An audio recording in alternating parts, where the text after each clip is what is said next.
आज भी जब स्ट्रेस्ड आउट होते हो तो यहाँ आ जाते हो।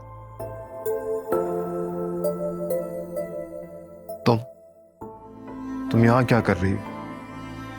अजीब सी बेचैनी हो रही थी तो मैंने सोचा वहां चली जाती हूँ जहां हम अक्सर आया करते थे।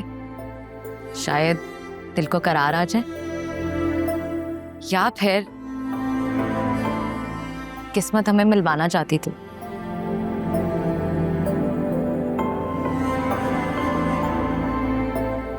किस्मत ने जो करना था हमारे साथ वो कर लिया है। बेहतर होगा कि हम किस्मत के लिखे को मान लें। तुम्हें लगता है मैं उन लड़कियों में से हूँ जो किसी भी बात को किस्मत का लिखा समझकर चुप करके बैठ जाएंगी? तुम्हारी लाइफ है, तुम्हें जो दिल चाहता है तुम वो करो, मुझे क्या। मैं अपनी जिंदगी में बहुत खुश हूँ। खुश होते तो इस तरह यूं अकेले ना बैठे होते। खुद को देखो वासे, You've changed so much. तुम पहले जैसे वासे नहीं रहे हो। क्या तुम अपनी बीवी के साथ उसी तरीके से खुश रहते हो जैसे तुम मेरे साथ खुश रहते थे? नहीं ना? बोलो, मैं ठीक कह रही हूं ना?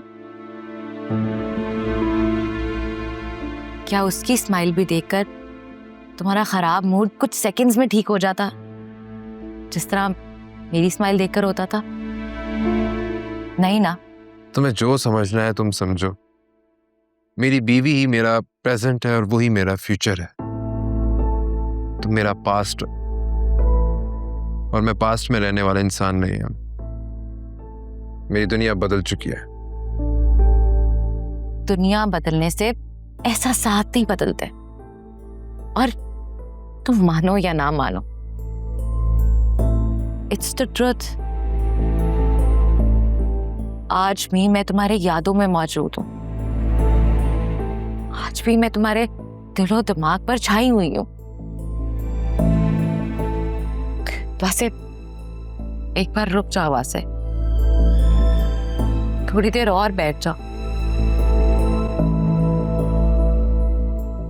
आज दोबारा तुम्हारे पास इस तरह बैठकर मुझे बहुत अच्छा लग रहा है।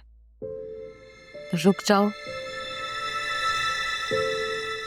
प्लीज, 2 मिनट ठहर जाओ मेरे लिए।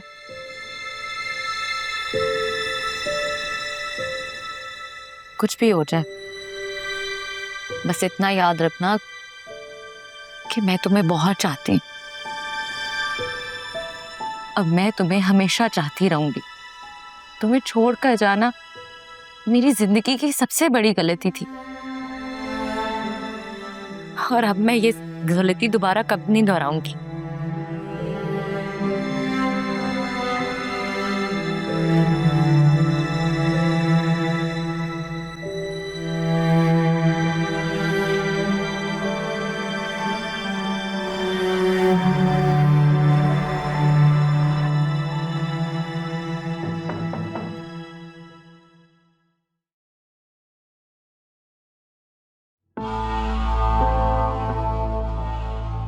Good morning rise and shine. क्या है ये सब? कल तुमने मुझे बहुत खुश किया, तो सोचा क्यों ना मैं तुम्हें आज एक अच्छी सी ट्रीट दूं। ये नाश्ता मैंने खुद तुम्हारे लिए अपने हाथों से बनाया। दूसरों को ब्लैकमेल करके खुश होना इंतहाई गिरी हुई हरकत होती है। वेल, गिव एंड टेक के असूलों पर ही तो दुनिया चलती है। इस हाथ दे, इस हाथ ले। हाँ, मैंने कुछ गलत नहीं किया। अपनी बहन को उसके शौहर की तस्वीरें दिखाओ, और मेरी मानो तो उसे कहो कि खुला ले ले ऐसे शौहर से। क्या भरोसा ऐसे मर्द का।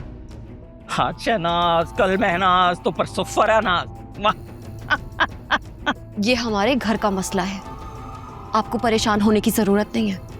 आप जो चाहती थी वो तो हो गया ना, अब जाएं, जाकर सेलिब्रेट करें। मैं सोच भी नहीं सकती कि अपनी बात मनवाने के लिए एक माँ इस हद तक भी जा सकती है। तुम माँ नहीं बनी हो ना, इसलिए तुम मेरी फीलिंग समझ ही नहीं सकती। जब बनोगी तब तुम्हें अंदाजा होगा कि कोई भी माँ अपने बच्चों से अलग नहीं रह सकती। ऐसी नफसियाती सोच रखने वाली माँ बनने से बेहतर है अल्लाह माँ ना ही बनाए। और आपको अपनी औलाद से नहीं, खुद से मोहब्बत है। अगर औलाद इतनी ही अजीज होती ना तो उनकी खुशी में खुश होती, ना कि इस तरह अपनी औलाद को ब्लैकमेल करती। ओ शट अप। तुम्हें इस नौशे की नहीं, तमीज सीखने की जरूरत है, समझे?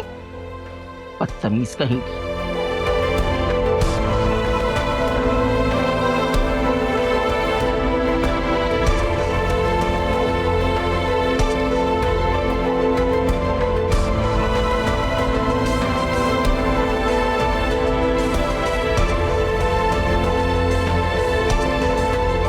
क्या हुआ?